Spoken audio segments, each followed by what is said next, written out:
Aleluya. Les saludamos desde la ciudad de Tijuana, Baja California, México, la Iglesia Supreme Gracia. La semana pasada empezamos un estudio que tiene que ver con las 10 vírgenes de las que habla Mateo capítulo 25. Hemos considerado a manera de semilla que el Evangelio de Mateo contempla diferentes parábolas del reino de Dios. Diferentes parábolas del reino de Dios, y en el capítulo 13 de Mateo hay 7 parábolas. Pero una de esas parábolas del reino está en el capítulo 25 de Mateo, donde se habla en los versos 1 al 13 de 10 vírgenes que estaban esperando al esposo. Esto habla de que habría una boda en la cual el esposo tomaría a las vírgenes para sí. Alguien se extrañará, de acuerdo a la cultura occidental en la que vivimos, en pensar por qué 10 vírgenes. Bueno, el Antiguo Testamento nos da un conjunto de elementos que nos permiten entender por qué pudieron ser 10 o incluso 100. No es una exageración lo que estoy hablando. En la historia del libro de Esther encontramos que Vasti, la reina Vasti, se rebeló contra la autoridad del rey Asuero. Debo hacer algunos comentarios interesantes. Asuero era un rey no muy bondadoso, era un rey duro, era un rey que en cierto momento podía dar la orden de que mataran a alguien. Se cuenta de Asuero que hubo un hombre potentado que tenía mucho dinero y le dio mucho dinero a Asuero para una guerra. Pero cuando el hijo de ese hombre que tenía mucho dinero tuvo que ir a la guerra, este hombre se acercó a Asuero y le dijo que dispensara a su hijo, que no lo llevaran a la guerra, que no fuera un soldado de su ejército. Y Asuero los mandó matar a los dos, a pesar de que antes había recibido ayuda económica para una guerra específica. Así que Asuero no era una pera de dulce, no era pero voy a aclarar el punto. Cuando Vasti se rebela contra la autoridad de Asuero pregunta qué he de hacer, y algunos consejeros le dicen, bueno, quítale la corona a Vasti y dale la corona de reina a aquella mujer que sea digna. Así que salió un pregón por todo el reino de Media y de Persia, y trajeron muchas doncellas, muchas jóvenes vírgenes, de las cuales Asuero elegiría quién sería su esposa y por consecuencia quién sería la reina.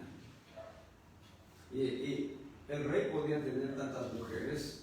No estoy diciendo que esto sea un estándar o un modelo a seguir, sino estoy diciendo los elementos que nos da el Antiguo Testamento. Salomón tuvo 1000 mujeres, 300 esposas, 700 concubinas, 1000 mujeres. Es una locura eso. Así que 10 vírgenes no es un número alto si consideramos que quien habría de tomarlas por esposas sería el Rey de Reyes y el Señor de Señores. Y no en la perspectiva que tenemos nosotros los seres humanos, sino en una perspectiva completamente espiritual. Así que la historia nos dice, nos narra que de estas 10 vírgenes, 5 eran prudentes, 5 eran fatuas. Si nosotros contrastamos Vasti con Esther, encontraremos que Esther era una mujer prudente, Vasti no lo era. Si nosotros contrastamos Abigail, la mujer de aquel hombre del Carmelo, Abigail, ya el nombre significa sensata, prudente. sabia. Dios quiere que nosotros como iglesia seamos sensatos, prudentes, sabios, entendidos de los tiempos y entendidos de cuál es la perfecta voluntad de Dios para nosotros.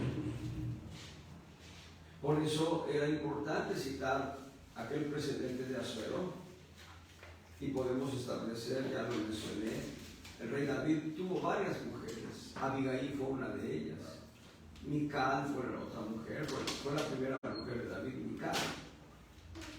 Pero, insisto, no es por ver esto como un modelo a seguir en la iglesia, sino por tener un entendimiento que Cristo va a venir por un conjunto de iglesias que están preparadas para las bodas del Cordero. Y nosotros somos llamados a ser parte de esa iglesia gloriosa que estará en las bodas del Cordero. Hay dos eventos futuros a los que son invitados todos los miembros de la iglesia. Dos eventos futuros. Uno es las bodas del Cordero. Y el otro evento es la cena de las bodas del Cordero. A las bodas del Cordero irán la iglesia gloriosa y los amigos del novio. A la cena de las bodas irán todos los que no estuvieron en la boda. ¿Quiénes son amigos del novio? Juan el Bautista es uno de ellos. Pareciera ser que es el último amigo invitado a las bodas, porque Abraham es amigo del novio, Isaac, Jacob, Moisés, David. Bueno, regresamos entonces. Encontramos que 10 vírgenes son prudentes, 10 vírgenes son imprudentes o fatuas. La palabra fatuo tiene que ver con una vida hueca. Vida hueca. Y aprendimos ya que las 10 vírgenes estaban esperando al novio, pero las 10 vírgenes se durmieron. En esos momentos, el extenso cuerpo de Cristo está dormido. No ha reaccionado ante el aviso de que el esposo viene. El aviso de que el esposo viene se da a través de las guerras, rumores de guerras, a través de las pestes, que ha habido muchas y hay más, a través del hambre, a través del cambio climático. Bueno, la iglesia que está despierta es una iglesia prudente. Pero un detalle importante, la iglesia que está despierta tiene aceite en las lámparas y tiene aceite en sus vasos. Hemos mencionado que el candelero de oro en el tabernáculo del desierto tenía vasijas de oro y en ellas estaba contenido aceite de olivas, para que cuando faltara en el candelero, ese aceite que estaba en los vasos se agregara a las candilejas para que siguieran alumbrando durante toda la noche. El aceite nos habla de la unción. Hemos visto por lo menos 3 diferentes fuentes de unción. Nosotros debemos mantenernos en esas fuentes de unción. La alabanza es fuente de unción. La oración es fuente de unción. La lectura de la palabra es fuente de unción. El ayuno, cuando nuestro ayuno es un quebrantamiento de nuestro yo, de nuestro real ego, para rendirnos al señorío de Cristo, va a desarrollar unción en nuestro ser. Obviamente, el venir a la reunión de santos, a la iglesia, va a redituar en nuestras vidas el poder tener unción. Hemos visto que, a manera de simbolismo, hay solo 5 mujeres en la genealogía del Señor Jesucristo, descrita en Mateo capítulo 1. Hay mujeres importantes en la historia de Israel. Sara es una de ellas. Eva, podríamos decir, Eva es una mujer importante en la historia de Israel y en la historia de la humanidad. Sara, Raquel, Rebeca, Lea, son mujeres trascendentes en la historia de Israel. La mujer de Manoah, cuyo nombre no se describe.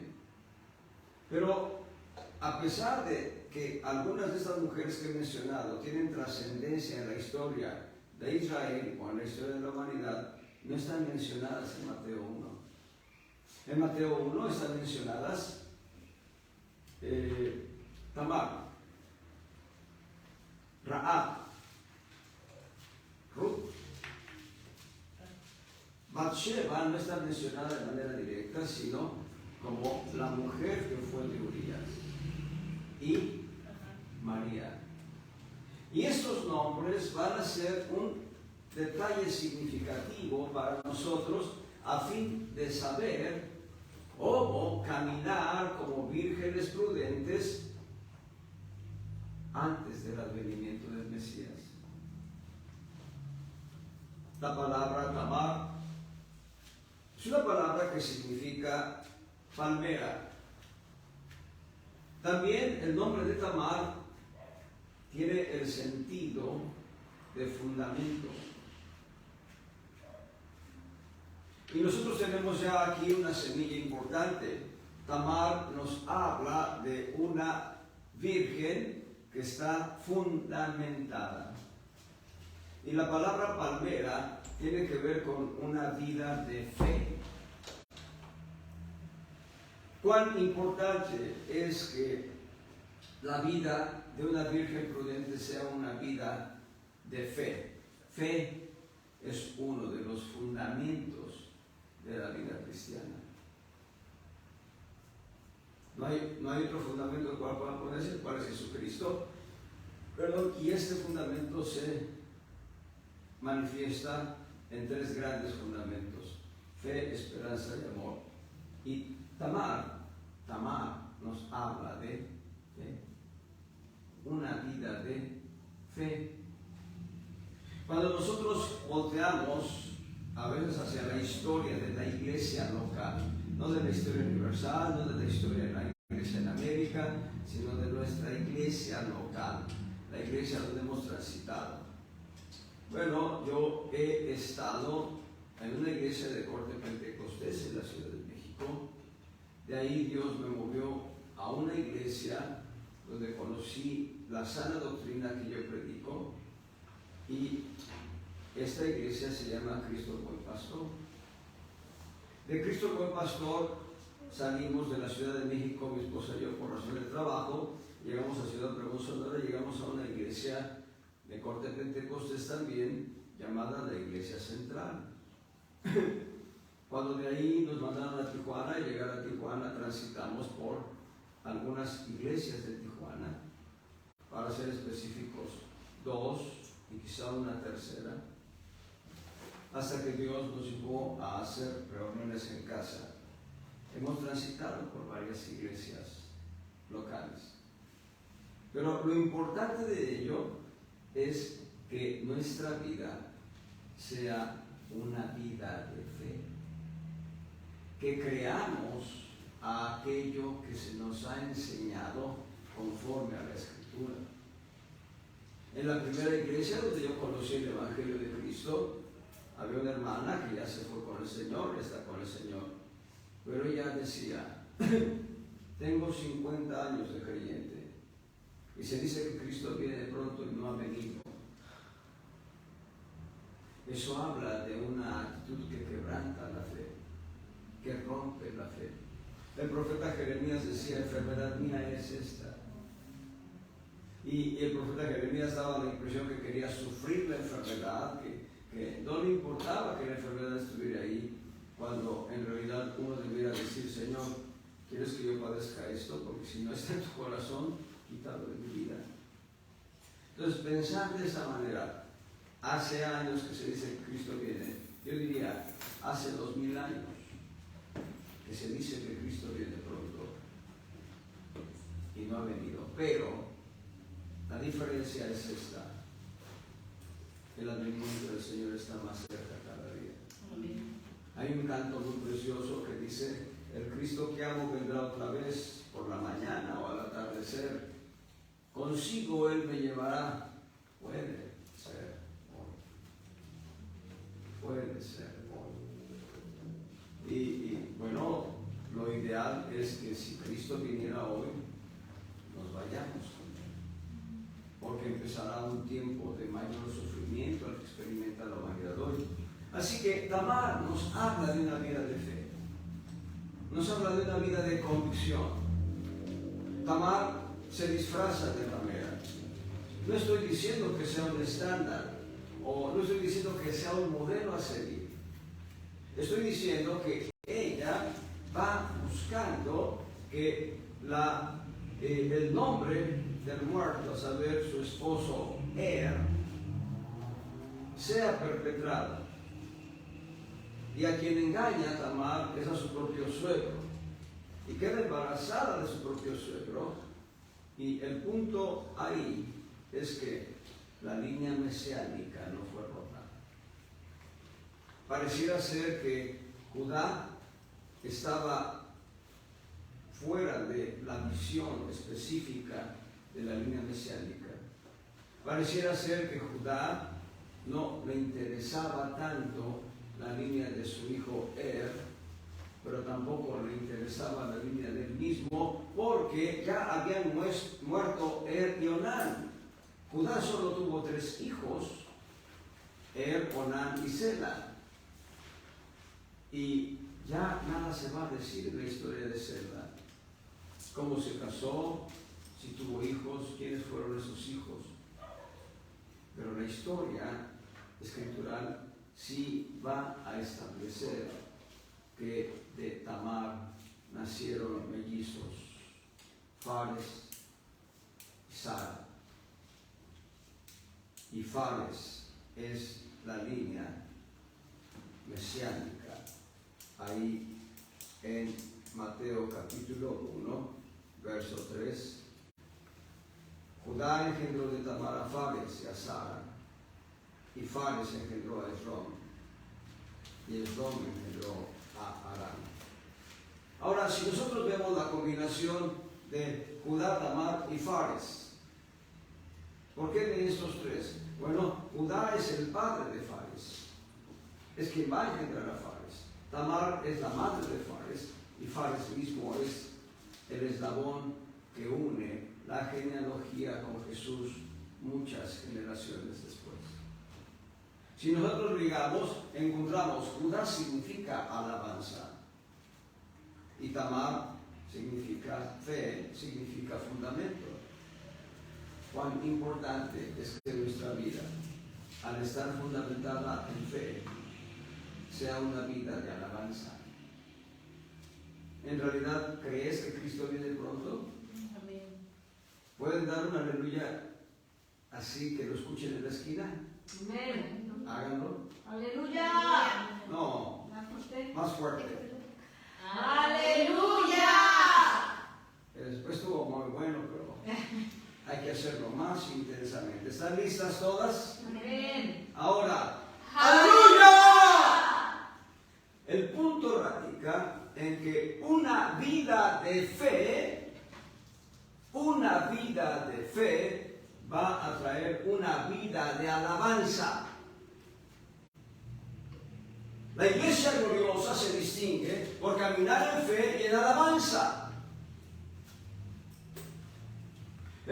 No puedo yo entender que una novia que está por casarse, una novia a la cual se le está acercando la fecha de la boda, una novia que estuvo esperando todo este gran tiempo, una novia que está por unirse a aquel al que ama, esté triste, que esté con amargura, que esté con preocupaciones, pensando en el que dirán de su boda, o pensando tantas cosas ajenas al evento que ella misma ha deseado.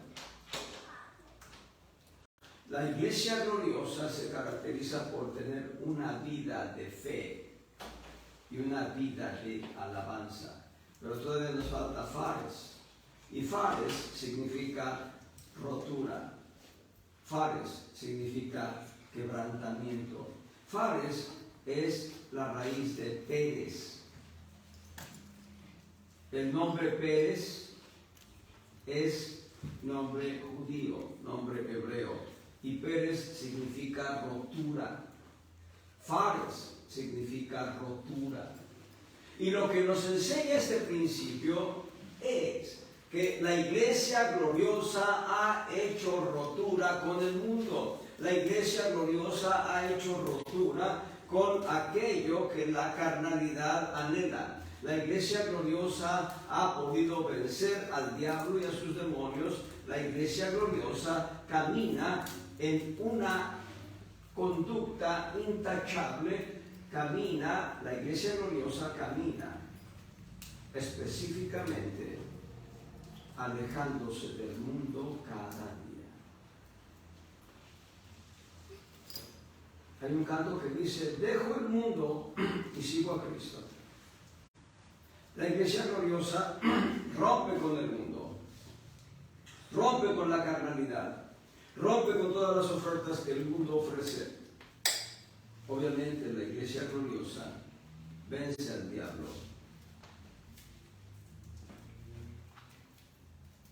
Bueno, en Tamar tenemos algunos de sus principios que hemos hablado. Es una vida de fe o de fundamento, una vida de alabanza y una vida de separación del mundo. Después de Tamar encontramos una mujer interesante,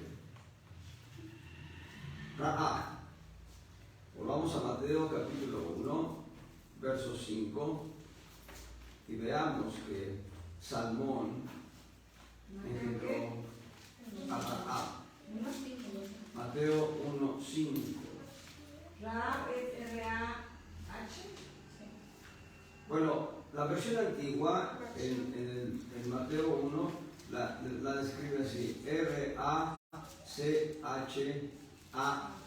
grande. Y la segunda A lleva un acento circunflexo. Se podría leer de esta manera: Rakab. Sí, se escribe Rachab, pero se pronuncia Rakab. Sin embargo, también se escribe Rahab, y escribámoslo también de esta manera: R-A-H-A-B.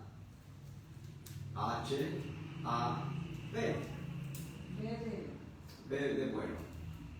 Rahab. Podríamos leerlo así: Rahab, como aspirando la H, Rahab.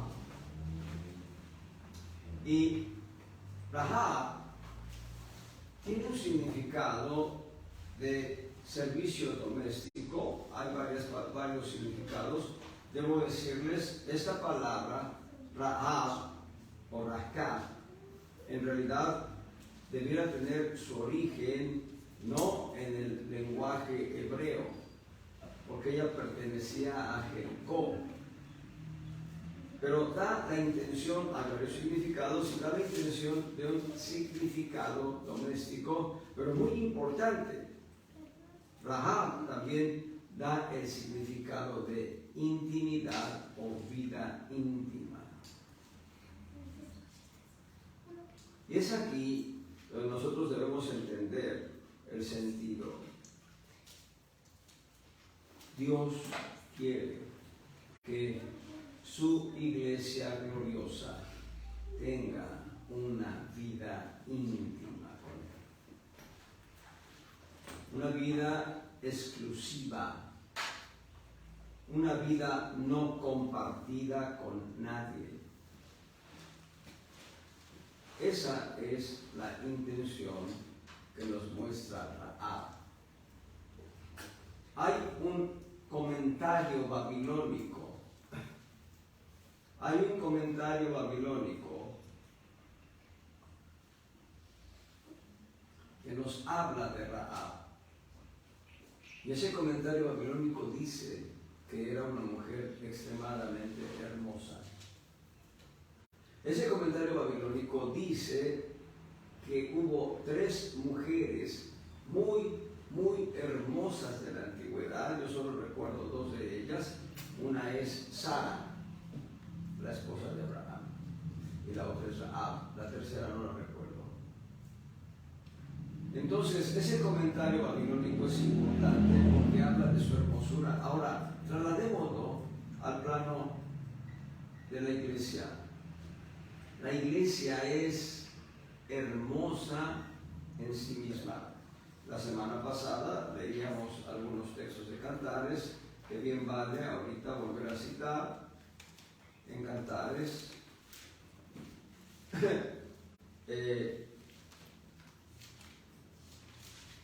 En el capítulo 4, verso 1, he aquí que tú eres hermosa, amiga mía. He aquí que tú eres hermosa. Esta expresión es una expresión del novio hacia la novia. Es una expresión de Cristo hacia su iglesia gloriosa. La calificación de hermosura es importante distinguirla. La calificación de hermosura que hace Cristo a su iglesia gloriosa es muy diferente a la calificación de hermosura que hace el mundo respecto de las mujeres. En el mundo hay un certamen de belleza, o hay varios certámenes de belleza anuales. En el mundo se han establecido estándares de belleza a partir de estatura, a partir de ciertos rasgos distintivos, cierta talla en el cuerpo físico de la mujer. En el plano de Dios, en el corazón de Dios, hay un estándar de hermosura y se llama santidad. Rahab era una mujer hermosa. Era tan hermosa que para Salma o Salmón no hubo un obstáculo para tomarla por mujer, para tomarla por esposa, el hecho de que se dijera de ella una mujer ramera. Por ahí algún pastor, algún predicador vino a decir que en realidad Rahab no era una prostituta, sino que Rahab administraba un mesón, un hotel, el equivalente a un hotel. Pero nosotros no podemos cambiar la escritura. La escritura le llama ramera y es interesante. El único lugar donde no se le llama ramera es en Mateo 1. Pero podemos leer toda la historia en Jericó, en el libro de Josué, y se le llama ramera. En el libro de Hebreos se le llama ramera. Pero el punto ya no es ese. El punto es que es una mujer extremadamente hermosa, cautiva al corazón de Salmón. Salmón es un tipo de Cristo. Salmón es un tipo de Cristo. Este personaje tiene 2 nombres. Uno de ellos es Salma. El otro es Salmón. Y no se refiere, la palabra salmón no se refiere al pez que se captura para ser comido, sino que salmón es un nombre hebreo con su significado específico. Pero regresando con Tamar era una mujer extremadamente hermosa y su hermosura en el Antiguo Testamento es solo una sombra o figura de la hermosura de la santidad que debe tener la iglesia gloriosa. El mismo Antiguo Testamento nos habla de la hermosura de Dios. La hermosura de Dios es su santidad. La santidad de Dios. Y lo veíamos la semana pasada, ahí en Ezequiel capítulo 16, encontramos una palabra muy elocuente en el verso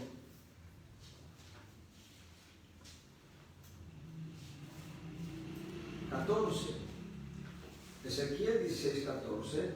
Te salió nombradía entre las gentes a causa de tu hermosura. Porque era perfecta. Tu hermosura era perfecta. A causa de mi hermosura que yo puse sobre ti dice el Señor Jehová. No será en manera absoluta una hermosura física lo que venga a buscar Jesucristo en su iglesia gloriosa. Lo que va a venir a buscar Jesucristo en su iglesia gloriosa es el reflejo de la hermosura de Cristo en la iglesia. Va a venir a buscar el carácter de Cristo en la iglesia. Un poco mencionando a Esther, aunque ella no está mencionada en la genealogía del Señor, no está en la genealogía porque no pertenece a la genealogía del Señor, pero un poco mencionando a Esther. Esther era una mujer bella, no solo en los rasgos físicos, sino era una mujer bella en su actitud hacia la gente.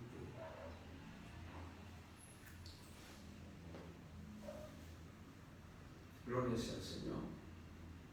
Gloria sea al Señor. Entonces, lo que viene a buscar Cristo es una iglesia gloriosa que se parezca a Él.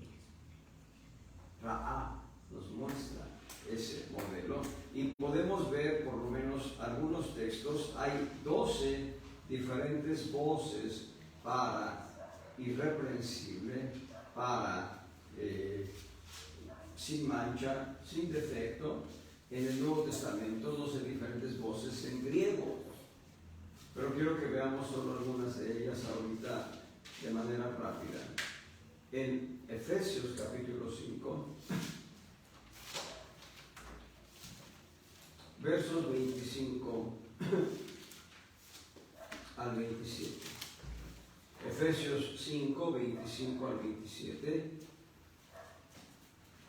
Maridos, amad a vuestras mujeres, así como Cristo amó a la iglesia y se entregó a sí mismo por ella.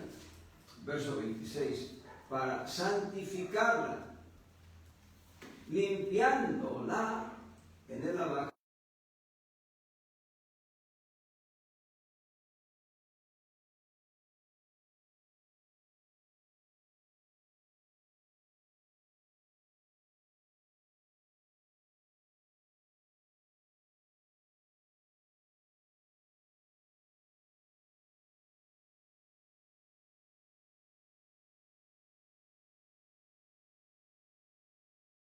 cuatro atributos de hermosura divina en esta iglesia.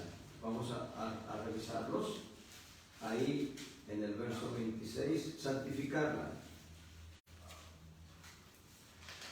Ya mencionamos, no hablamos de una hermosura conforme al mundo habla, hablamos de una hermosura conforme al corazón de Dios. La santidad pertenece a Jehová. Santificarla es una palabra que tiene que ver con la hermosura de la iglesia gloriosa, limpiándola, limpieza, pureza. Número 2 es limpieza o pureza. Verso 27, gloriosa. El nuevo verso 27, sin mancha, ni arruga, ni cosa semejante. Santa y sin mancha. Por lo menos 4 atributos de hermosura.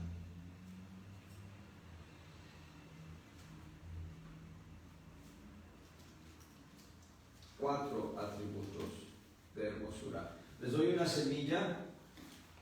La mancha es pecado.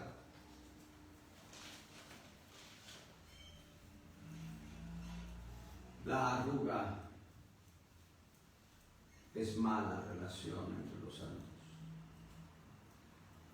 La mancha es pecado, la arruga es una mala relación entre los santos. Es una tragedia. Es una tragedia para la iglesia que haya malas relaciones. También es una tragedia para la iglesia que haya pecado. Todos nosotros estamos expuestos al pecado, pero en la medida que nosotros venimos ante el Señor y hacemos cuentas y dejamos que el Señor obre en nosotros limpieza, nosotros dejamos la mancha a un lado. Pero las buenas relaciones solo se dan en el trato cordial entre los santos. Buenas relaciones, trato cordial entre los santos. Así que aquí tenemos una semilla. Mancha es pecado, arruga, mala relación o malas relaciones. Vamos a ver otro texto que nos habla de irreprochable. Vamos a Judas, la epístola universal de Judas, en los versos 24 y 25.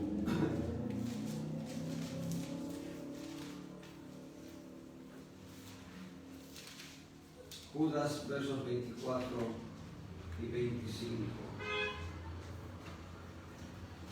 Gloria al Señor.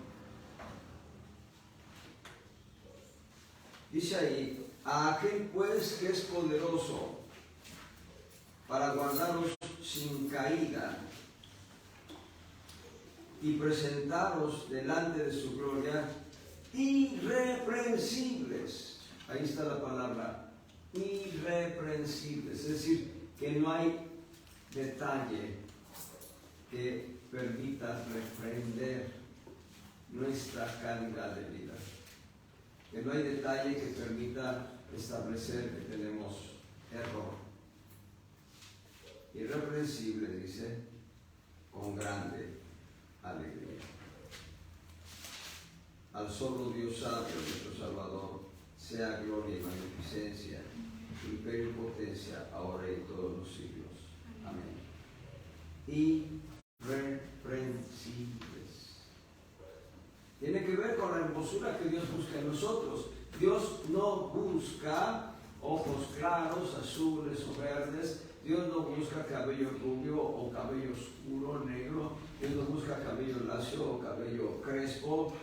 Dios busca la santidad de Cristo en nosotros. Lo que vio Salmón en manera natural fue una mujer bella. Y lo que debe ver Cristo en una manera espiritual es una iglesia bella en Cristo. La iglesia debe reflejar la hermosura de Cristo.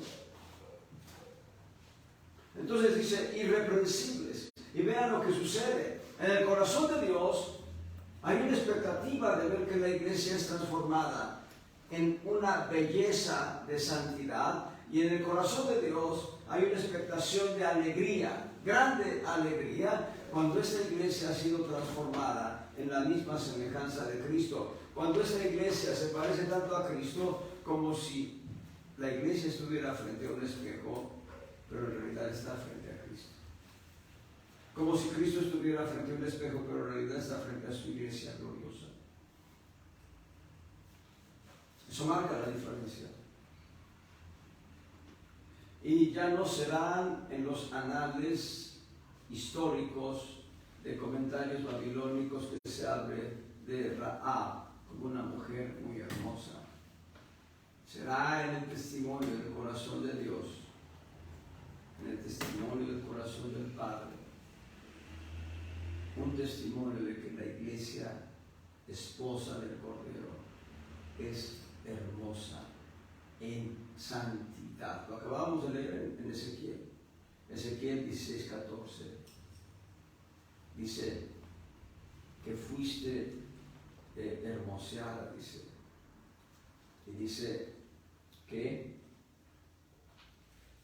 le salió nombradía, así lo dice. Te salió nombradía. Es decir, hubo un nombre que te distinguió a causa, dice, de la hermosura de él. Porque tu hermosura era perfecta. Y esa hermosura que tú tenías era el reflejo de mi hermosura, dice Jehová, el Señor Jehová. Y dice algo importantísimo Ezequiel: te salió nombradía entre las gentes. En otras palabras, fuiste distinguida entre millones. La iglesia gloriosa, la iglesia que tendrá el privilegio de estar en las bodas del Cordero como la esposa del Cordero, como la esposa de Cristo, es una iglesia que se distingue, se sabe distinguir de todos los demás. Y no se distingue por su porte o por su forma de vestir. Se distingue porque tiene la hermosura de Cristo. Y la hermosura de Cristo es santidad. La hermosura de Cristo es gloriosa. La hermosura de Cristo no tiene mancha, no tiene arruga. La hermosura de Cristo es pura, perfecta, limpia. Pero el Señor, podemos ir a 2 Corintios capítulo 11, verso 2. 2 Corintios 11, verso 2. Pues que os celo con celo de Dios. Pablo hablando a la iglesia de Corinto. Porque os he desposado a un marido para presentaros una virgen pura ante Cristo. Esa palabra a Cristo debe leerse de una manera más clara. Ante Cristo. Es Pablo el artífice de la transformación de la iglesia de Corinto, no como el autor de la transformación, sino como un canal a través del cual está fluyendo el Espíritu Santo para cambiar una iglesia en la que hay gente que todavía tiene muchos defectos. Lean con detenimiento las 2 epístolas de Pablo a Corinto, van a encontrar que los corintios hacen acepción de personas. Tú te sientas allá porque no me caes bien, pero tú eres mi cuate, vente para acá y vamos a hacer la mesa del Señor. Sal, te traes cabrito y barbacoa y cochinita pibil.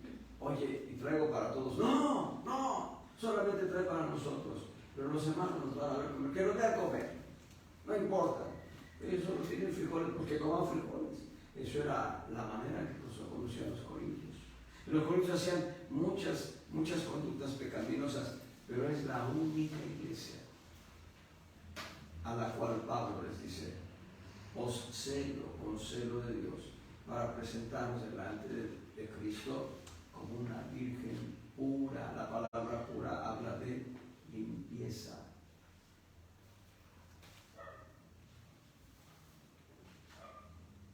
Así que tienen ahí una semilla grande. Rahab nos habla de una iglesia que debe ser hermosa, muy hermosa. En los estándares divinos debe ser hermosa en santidad, en limpieza, en gloria, sin mancha, sin arruga, sin cosa semejante. Debe ser irreprensible, debe ser pura, debe ser limpia. La iglesia gloriosa del Cordero, la iglesia gloriosa de Cristo. Luego tenemos que hablar de Salma y de Salmón. Es el mismo personaje. En algunos textos se le conoce como Salma, en otros textos se le conoce como Salmón, porque también ellos nos habla de la preparación que fue dada a Rahab. Ahora, vean este cuadro que sí es importante entender. Rahab fue una mujer de Jericó. Rahab no fue mujer de Israel. Obviamente, Tamar tampoco fue una mujer de Israel. Y Ruth tampoco fue una mujer de Israel, pero volvamos a Rahab. Rahab, no siendo del pueblo de Israel, tuvo temor de Dios. Cuán importante es el temor de Dios en el corazón de una virgen prudente que está esperando el advenimiento del esposo. Temor de Dios. ¿Qué es el temor de Dios? Lo hemos definido una sola definición, lo hemos hablado muchas veces. Temor de Dios es la actitud consciente en el corazón de que Dios está presente y conoce todos nuestros pensamientos e intenciones del corazón, todas nuestras palabras, todas nuestras acciones y todas nuestras omisiones.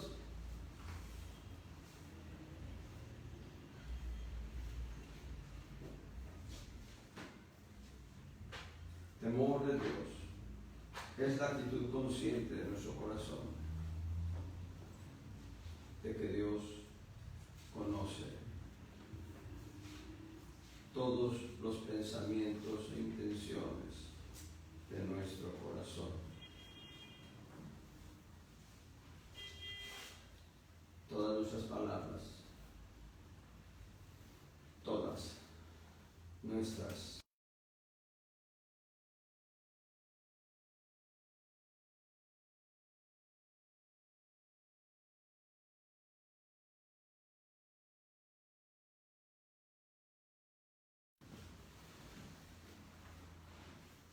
y si nosotros estamos conscientes de ello, estamos caminando en temor de Dios.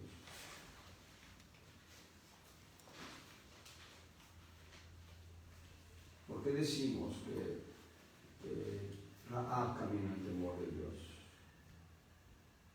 Bueno, vamos a verlo. Josué capítulo 6. Vamos a leer antes.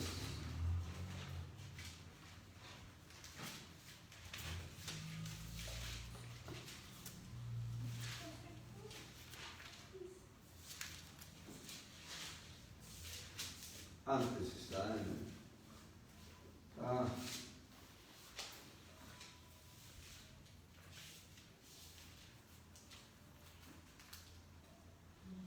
déjenme encontrarlo. Es un testimonio. Es Josué capítulo 5.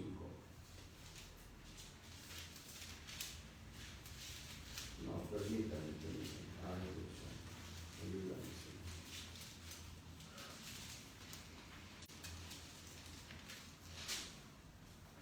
6:25. ¿Eh? 6:25. A ver. Antes de este texto, hermanas. Salvó la vida de Rahab.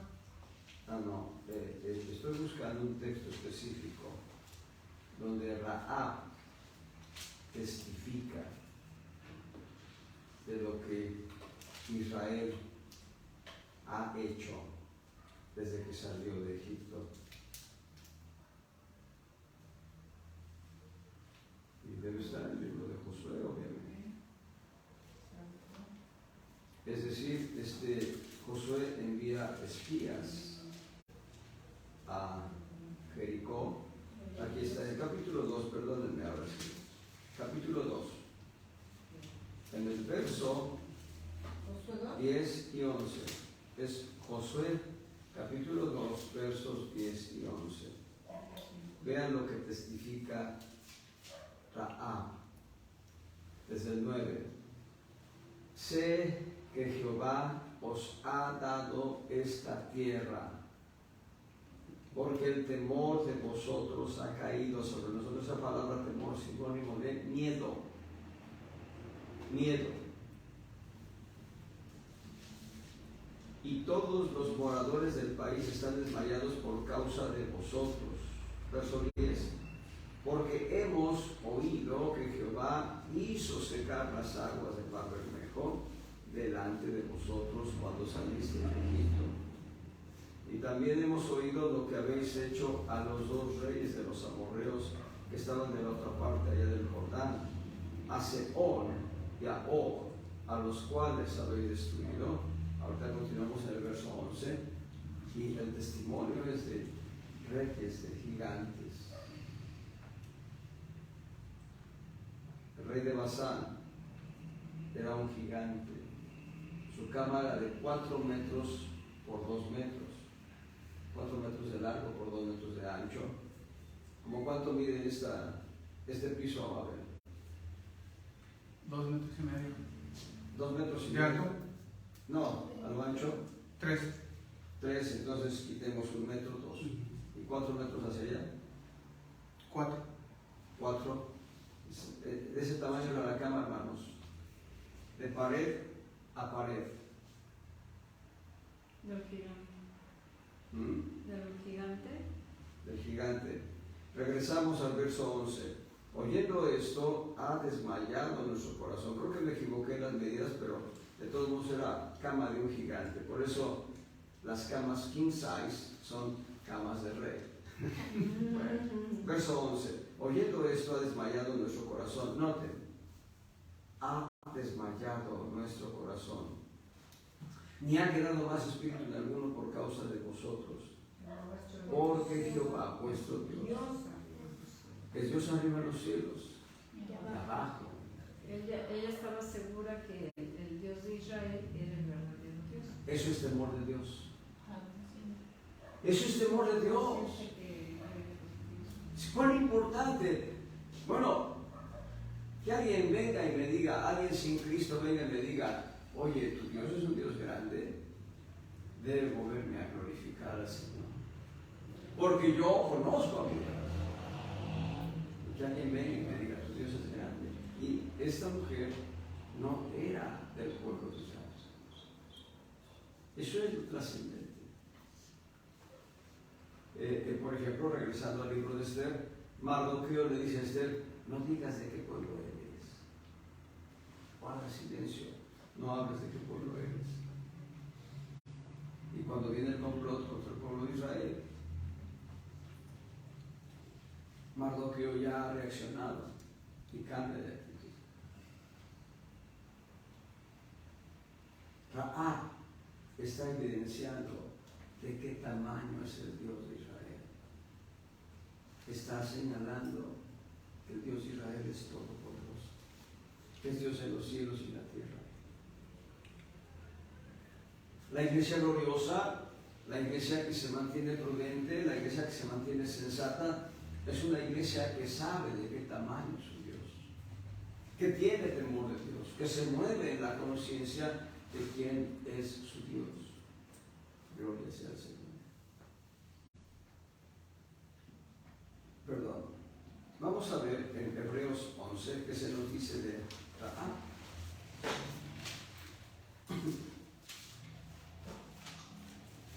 Hebreos capítulo 11, verso 31.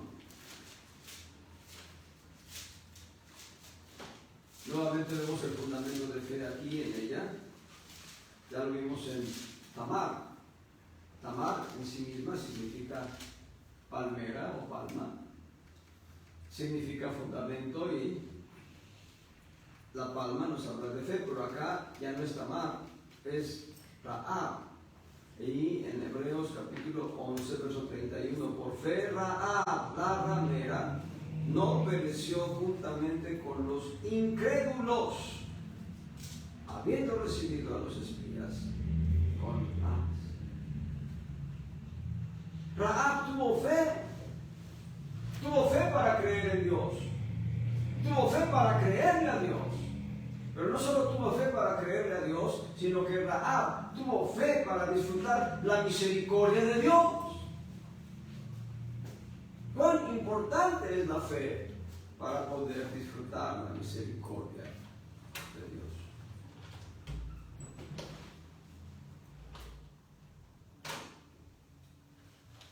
¿De qué me sirve tener un Dios grande, un Dios gigante, si no creo en Él?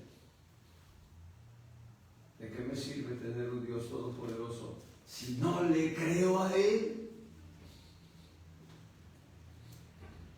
Raab se movió en fe respecto de un Dios que no era su Dios, pero respecto del único Dios que sí es Dios.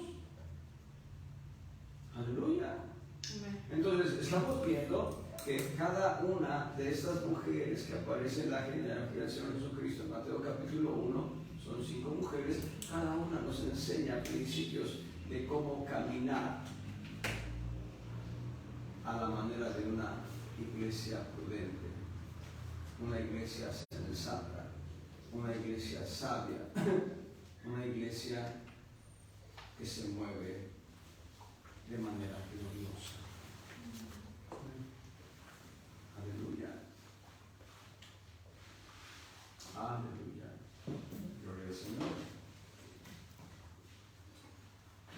sea Dice Jackie que al se cortó el Señor. audio.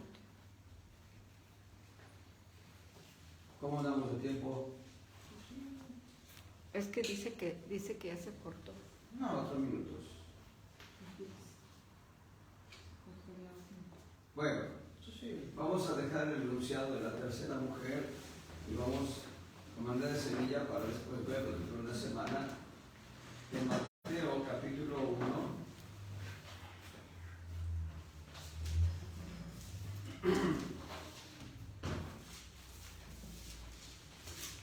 Mateo capítulo 1, verso 5. Y Salmón engendró de Rahab a Booz, y Booz engendró de Ruth a Obed, y Obed engendró a Jesé.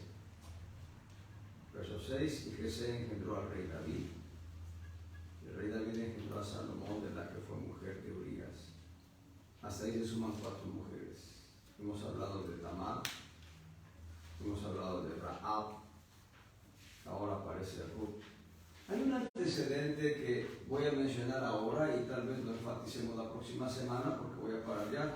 Hay un antecedente interesante.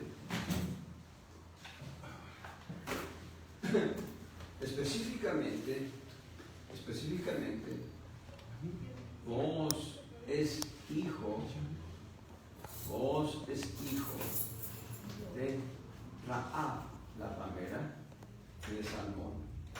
Un detalle que no les dije: Salmón era un príncipe de Israel. Salmón era un príncipe de Israel. Por eso Salmón es un tipo de Cristo. Siendo un príncipe de Israel, se enamoró en manera tal de Rahab que la redimió. La tomó por esposa, la tomó por mujer. Pero ¿eso qué tiene que ver con la acción del Booz? Tiene que ver mucho. Seguramente Booz se enteró de el antecedente de su madre. Y muy importante, el antecedente de su madre, Rahab. El antecedente de su madre, Rahab, lo llevó a entender el rechazo que sufrió ella por su antecedente de ramera. Así que cuando él va a tomar a Ruth por esposa, no solo está motivado por la actitud de Ruth, de la cual hablaremos la próxima semana, sino que también está motivado por el hecho de que su madre seguramente sufrió rechazo de su pueblo. Ahí paramos. Dios les bendiga.